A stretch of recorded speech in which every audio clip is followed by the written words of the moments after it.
Okay, good morning. I want to talk about something internal Sephardic politics. A little bit. We're gonna blow the lid on a little internal Sephardic halacha politics fight, and that's as follows. There's no shame. Everyone knows this in every kehillah. In regards to the yichus of Kohanim, there's always major shilas. One of the most recent big hapa and machleksim amongst Paiskim in America was about yichus Kohanim. It's something that traditionally it comes up now and again. Big machleksim and fights about yichus Kohanim. Now, Stam, as a funny introduction, I saw a shaila once in one of Ritzk Zilbershin Svarim about a kohen someone who maintained he was a kohen, ostensibly he was a kohen, who came from the former Soviet Union, and he said, my name is Cohen, and I want to start duchening. He had become from, and they were trying to research his family lineage to see if he was a kohen or not. And he sat down with the Bezdin, and the Bezdin asked him, could you tell us anything about your family's minhagim? Now keep in mind, this is a family that wasn't from for several generations. They had been in the former Soviet Union, not from at all. And they were looking for something that they could hang their hat on to prove that this man was a kohen. And he says, I remember that my grandfather told me that in his house, when he was a kid, every Erev Yom Tif of the Yom Tovim, his wife would buy his grandfather, the great-grandmother, would buy the great-grandfather a new pair of pants, and it was a big simcha in the house. It was like everyone knew Tati was getting a new pair of pants. This was like a big deal in the house that he was getting a new pair of pants. And it's like a strange, like Yom new pair of pants 3 times a year. It's a strange minig. They probed a little bit more, and they found that there was a minig, an old minig in some Russian shtetlich, that before Kohanim would duchen, it's Russia, you only duchen on Yom Tif, that before Kohanim would duchen 3 times a year on Yom Tif, there was a minig to buy new clothing, to be fresh. You're going to go up on, I don't know if it was a heilige minig or just a practical minig, you're going to go up on stage in front of everybody, and everybody's going to be looking at your pants, and you want it to look nice, you don't want to look like a schlepper. So the minig was, you'd buy a new pair of pants before Yom Tif. And when the father of this household got a new pair of pants, it was a poor household, this was a big simcha that he was getting a new pair of pants. And so Mailin mi pants leduchen became, Mailin mi pants leduchen became a psak. That because of the new pants, you were able to ascertain that this was a family of Kohanim, and he was able to start duchening. There are these type of shilas about ascertaining who's a kohen, who's not a kohen. Now, it seems that the Persian kehillah that lived in Persia recently, now today we see them sometimes, right? There's mamash a handful of hostages left in Iran who are still from Jews. But there used to be a thriving, vibrant kehillah in Persia. We know the Gemara was composed by many Amoraim who lived in Paras, who lived in Persia. Ravina and Rashi were Persian, were Farsi Jews, if you want to have it that way. But at some point, the Yiddishkeit in Persia, probably due to their great isolation, meaning they were very isolated from the rest of the kehillas of Klal Yisrael, fell off a cliff. Meaning, mamash, there was nobody there who was left, nobody there, or very few people there who maintained firmkeit. There were some small pockets of kehillas in different places they were able to stay from, but by and large, the kehillah over there in Paras, Persia, were not from Jews. I'll read you a little thing the Chidah writes just to highlight this. The Chidah is writing this hundreds of years ago, so it's well before our discussion. But the Chidah writes as follows. He says, one second, let's find you the page.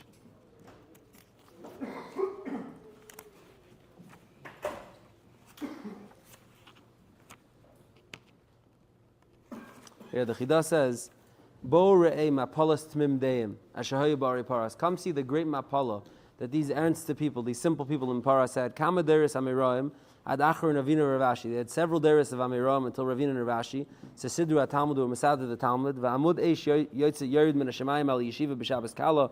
The other b'Shabbos Kala the El, and an Amud eish would come down. Chazal tell us by the Shabbos Kala twice a year that was held over there. Va'achar zer rabbanon saviroi. Va'achar kach kama deris ka'oinim. Va'isa atayr sham ba'ari Paras. It was there. Today in the Persian cities, even tefillah they don't know. Not how to read it and not how to say it. Raiva the Sibra only knows Asher Yeshev. This is what the Chidah in the 1700s is writing about the matzah of Yiddishkeit over there. So the Persian Yiddishkeit, fell off a cliff, and because it did, people knew very little about all the minhagim of being Jews. Now, one of the unique features, like a bug in the Persian Yiddishkeit when it fell off the cliff, was as follows. It seems that a minig developed. It's unclear who the first person to do this and when it started was. It seemed the minig developed that if you felt, ungewarmt and you wanted to do something extra, be a special good yid, you'd be menadiv to be a kohen for a certain amount of time. You'd say, I want to mamash be a tzaddik, I'm going to be a kohen for a year, for 2 years, for 5 years. There's a legendary story in Shari Chesed. There was one of the early shuls in Shari Chesed that had duchening going on, and at the end of one Yom Tif, an older Persian man comes down from the duchen, and he says, Yashakayach to you all, today I finished my neder, I'm done being a kohen. And they said, what? And he said, yeah, 30 years ago in Persia, during childbirth, my wife was almost going to die, and I said, HaKadosh Baruch Hu, if you save my child and my wife, I'm going to be a kohen for 30 years. And today was my 30th year being a kohen, and now I'm done. And he gets a mazel tov. This is like a famous story. Nobody knows the story. Happened, didn't happen. It's a famous story of in 1950 in Shari Chesed, a Persian yid, gave up his kahuna. So because of this, there was a problem. It was a big problem that the Persian kahila, did not really know who was Kohanim because they chose to be Kohanim, and who were Kohanim because they were born Kohanim. America probably is a similar reality. There's a story, supposedly, again, another legendary story. A guy, a Baal Tshuva, came to the Rav, and he says, Rabbi, I want to be a kohen. I desperately want to be a kohen. And he starts talking to him. He's trying to explain to him what kahuna is, and finally he says, well, why do you want to be a kohen? What's so important about being a kohen? He says, Rabbi, my father was a kohen, my grandfather was a kohen, I want to be a kohen too. So there's a tremendous amaratzis in regards to this by people who don't know anything, and particularly in the Persian Kehillah, this became something that you could be menadiv to be a kohen, and it wouldn't be, it wouldn't have to be. There are certain family names. Now, I'm not I don't know so well the Persian, what their trup is on their names and how exactly they pronounce their names. But I heard a shir online from a Persian Rav who was very, very defensive about this matter, so we'll put that aside. But he's explaining how different names, Kuhen or Chuhen, or what these words mean in Persian, and how different words migrated to being called Kohanim. And there are whole families that have the name Kohen, what we would call Kohen, Kohen, something that are mamash not Kohanim. There's a city in Persia called Yazd, where allegedly 80% of the city, maybe higher, were Kohanim. Now, you could analyze that tidbit of data in two different ways. Some say here you have a city that was so orangutan and so fakishiv to being Kohanim that everybody made sure to do shidduchim with Kohanim, and it kept growing and growing and growing, and the city's pashed 80% Kohanim because they were machshav Kohanim on the highest level. Or you could take from that tidbit that they're not 80% Kohanim, it's impossible.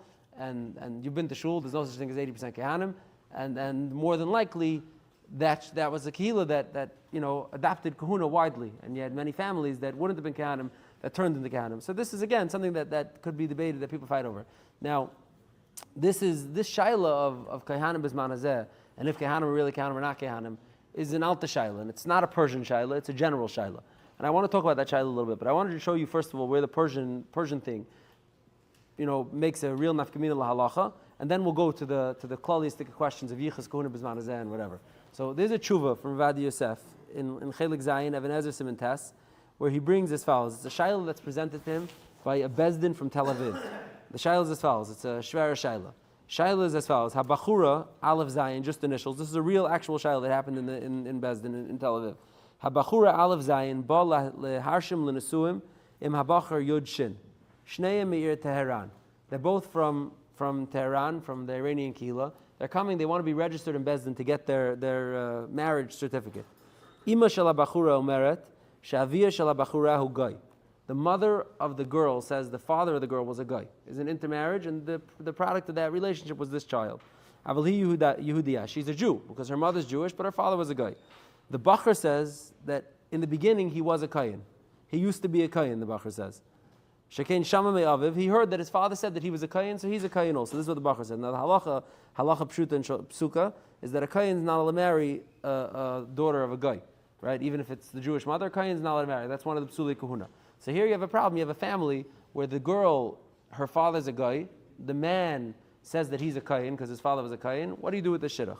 So the Bezdin goes through the Shaila, and in the Shaila where the Bezdin says that he doesn't really know he's a Kayin, who says in Iran, not everyone who says he's a Kayin is really a Kayin. This is what the Bezdin says. Now, Rabbi Vadia in his tshuva over here brings a few different stadim lahakal, and in the middle he says, as a sniff, says in Lamaisa, Heyois we know that lefima shenoida lanu she'adavar matzoi ba'arei paras. It's common in the cities of Persia.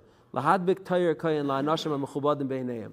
People attach the title kayin to anybody who is respectable, not stam a guy who wants to accept around himself something extra. Even a guy stam, the Rosh HaKol, a gvir would be called a kayin. You know, important guy, not a Talmud Chacham, that would be tied to disaster. But someone who's important, a community leader, would get the title kayin. There were people who would be noider when they were sick. Shem yakumu mechaylam yiu kahanim. Hilkach bevadi sheishlachal merida didan la'afshalam linase. Ravadi says in this case where this couple is coming, she was already pregnant. I neglected that detail. She's already 4 months pregnant, and they want to get a marriage on the books. So Ravadi says you could allow this marriage to go through to be registered by the Rabbanim, because his kahuna shaft is not such a stark kahuna. He's a Persian kain, and Persian kahuna is not, it could be from a lot of different reasons. I'm going to let this marriage go through. Now this is how you see Mamish being saimich on this rumor, lahalacha Mamish, to make it in a grace zach. Now Ravadi granted also says that she's already muberes. So Mela, there's much more makom to make it. It's ki'ilu like it's already b'diavad, meaning it's already a done deal. And when it's already a done deal, it's lahaitzi, to make a couple get divorced, because something like this is much more chamer. He brings rayas that muberes could already be called kind of a done deal. Since it's already a done deal, we're not going to make them undo it. But it's paras. Now this Ravadi said it, but was very highly insulting to a lot of Persian rabbanim. A lot of the Persian kila took major offense to this. This is highly insulting to them to say that all their kehanim, anybody, a kohen in good standing, someone who comes and says he's a kohen for Deiris, his parents, his grandparents, everyone was a kohen, you could just negate his kuna and say, yeah, he's a Persian kohen. Persian kehanim are asterisks. Put a big asterisk and don't worry about it. That's what Ravadi seems to be saying. So there's many chuvas from Sfarad Shapaiskim afterwards, debating and going into this Indian that Ravadi is handling. So now, before we go to the rebuttals, so to speak, the others who say that this is not true and exactly how to look at it, I just want to go through a little bit the core question of Cheskes Kuna Bizman Hazeh. So now the Gemara, it really starts from a Gemara. The Gemara really starts from a pasuk.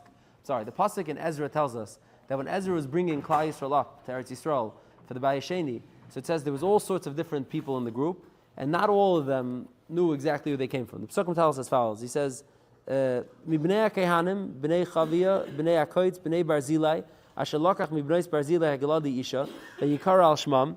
Now, bnei Barzilai was not a Jew. That's a Goyish family. It says there was Kehanim families that intermarried. They took shidduchim, and they even took the name of the bnei Barzilai. So Eila bikshu ksavim ha'masyachashim v'leinim tzo. These families, there was a search for their documentation to prove who they are. V'leinim tzo couldn't be found. Vayigalu min kahuna. They were redeemed from their kahuna shaf. You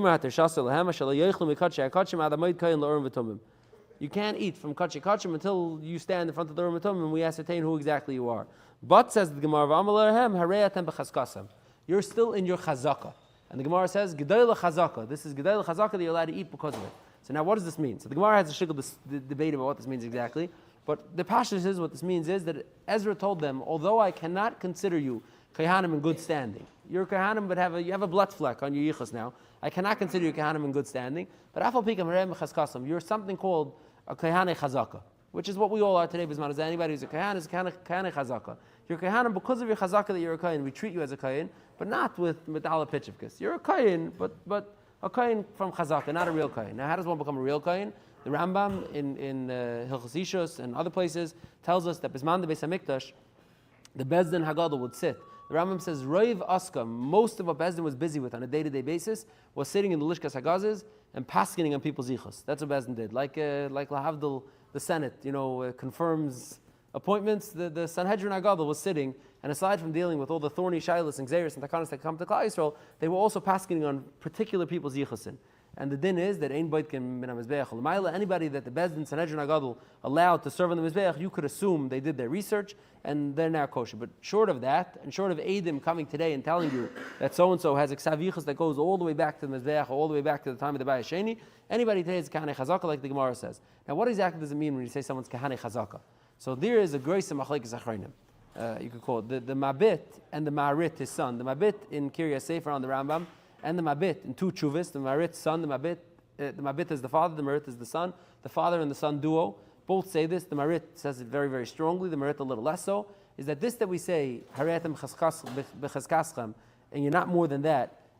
that didn't mean that they're not really Kohanim. He says, Midei Raisa, we could neman, Chazaka works even Midei Raisa. Midei Raisa, you could neman, these are Kohanim and Gans and Lagabi, all the dinim. Midei Rabbanon, the Rabbanon said, don't treat them like full Kohanim. So meaning, the way to look at it is, Midei Raisa, the real Kohanim, Midei Rabbanon, there's an asterisk, but Midei Raisa, the real Kohanim.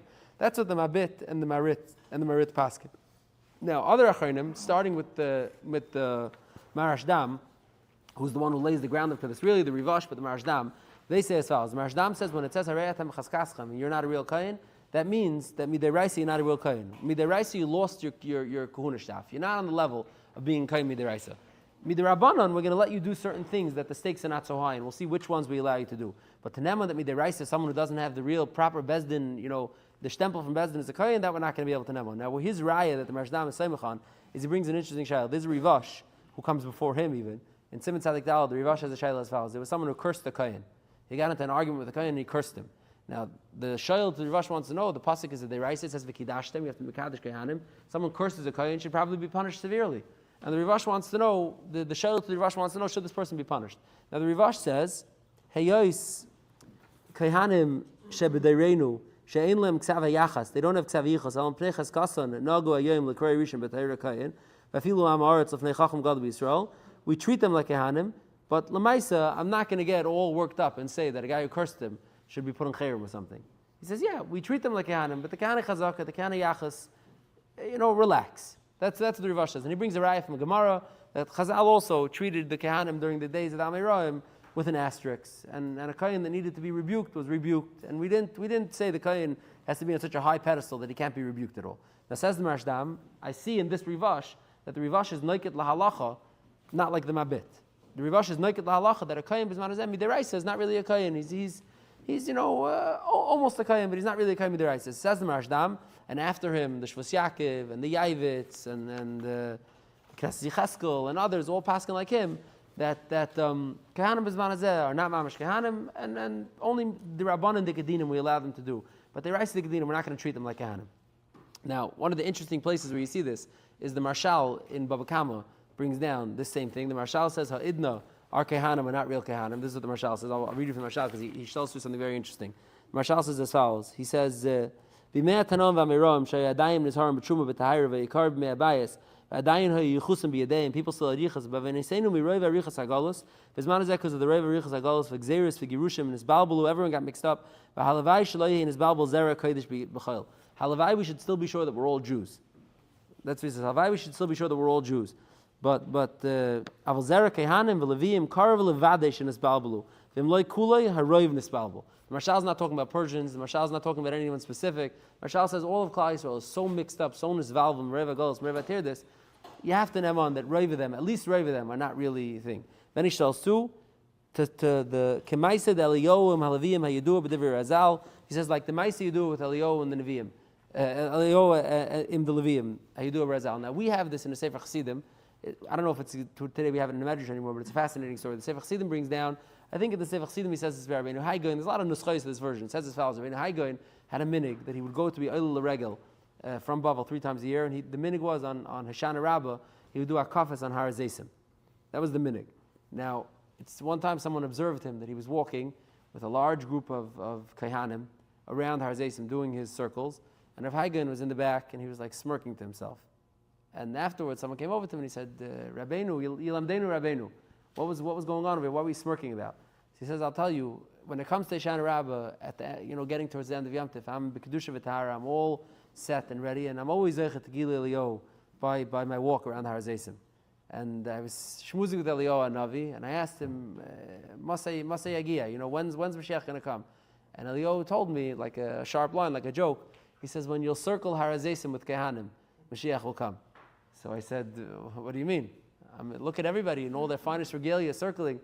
And Eliyahu smirks at me and he tells me, in the back, there's one guy who's limping. He's the only Kohen in the crowd.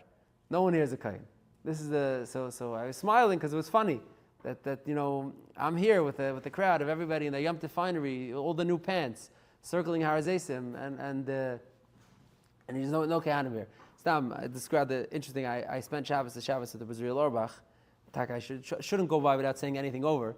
And he told me that in Yerushalayim they know that when Shlomo Zviller came to Yerushalayim, a famous tzaddik, people have probably been to his kever. Rav Shlomo Zeviller came to Yerushalayim. I don't know if this stayed his minhag, the whole time he lived there, but when he came originally, in his minyan in his house, he was a yid from Chutz La'aretz, where they don't tuchen only in Yom Tov Eretz Yisrael. They develop tuchens every day. He came to Yerushalayim. They wanted to duchen in his house. He said nah. So the guy got up. He said, I'm a kohen. I want to duchen. Shlomo Zeviller said, Oich me'ar kohen. Oich me'ar kohen. That was he made with the hand. Oich me'ar kohen. So I don't know if this stayed or eventually he adapted to the Israeli minhagim and he probably started doing what I would imagine he probably started doing. I don't think that in Zvil today they don't tuchen. I mean, could be I'm wrong. I don't lo choshev. But this type of idea, like the same as this gisha that the Yam Shlomo has, that the Sefer Chassidim is bringing. So he expressed this also, like stop. We're not doing extra things now. In any case, so this is an alta machlekes. Now the Maisa in Shulchan Aruch, it's gebracht, and the Noisei Kelim of the Shulchan Aruch, the Shach and the Magen Avram, wherever it's brought down, Dinim B'Kehanim, all jump to reference that the Ramah seems to hold, like this side of the poskim, that the Kehanim are not really Kehanim. There's a din in Shulchan Aruch, the L'mashal Hilchas Chala. The Mechaber says that a Kohen Katan who's not Tameh yet, you could give him Chala. A Kohen Katan who's not Tameh, you could give him Chala b'zman hazeh. Because Kehanim, they're considered Kehanim, Hareyatem Chazkaschem, they're Kehanim, they have Chazaka. Comes along the Ramah says, Hagav Yeshayimrim, Kiven she'ein chal nechelas b'zan hazeh b'Eretz Yisrael, gam b'sham mekayim sin tzrichel na'afresh, v'chein ha'minig pashup b'chol medinas elu she'ein mafrishim rak chala achas b'loi shir, v'sarfen oisei. K'may shoyoisin kish mafrishim shtei chalas, we take a little bit of challah without a shir and we burn it. And that's taka most of our minhagim. We burn it. Whether you burn it every Shabbos, you burn it every Pesach, that's the minute we burn it. Comes along the Shach, says the Shach, umashma de yeshemrim pligi, and he holds that even a kohen katan, why? The lemach zekinon b'zman hazeh b'kohen vadai. We don't consider them to be Kehanim b'zman hazeh b'kohen vadei. V'chein kasev b'maril, v'chein kasev b'marshal, v'chein. That seems to be the pastor. And the Ramah in 3-4 places in Shulchan Aruch says various dinim that the Noisei Kelim all jump and say, oh, you see the Ramah holds that we don't name on the kuna for real. Ad kedei kach, in Hilchos Pidin Aben there's a din. The Galatiani didn't have to know this. In Pidin Aben there's a din. The Shulchan Aruch says that a kohen shouldn't be ruggled to return the money. If a kohen does a pidyon haben, he shouldn't be ruggled to return the money because it's going to make up an error about his yichus. Comes the Pischei Tshuva and he brings from the Sheilus Yavitz and from others that say that was bizman nehem, when a kohen had good legs to stand on. He could really presume that he was a kohen, so you don't want to undo your kunashaf by giving it back. But bizman hazeh says kohen shechash migezel, a kohen that doesn't want to be a gazlan should make a real effort to return the money after he does pidyon haben, and if not return it, chach ask for mechila.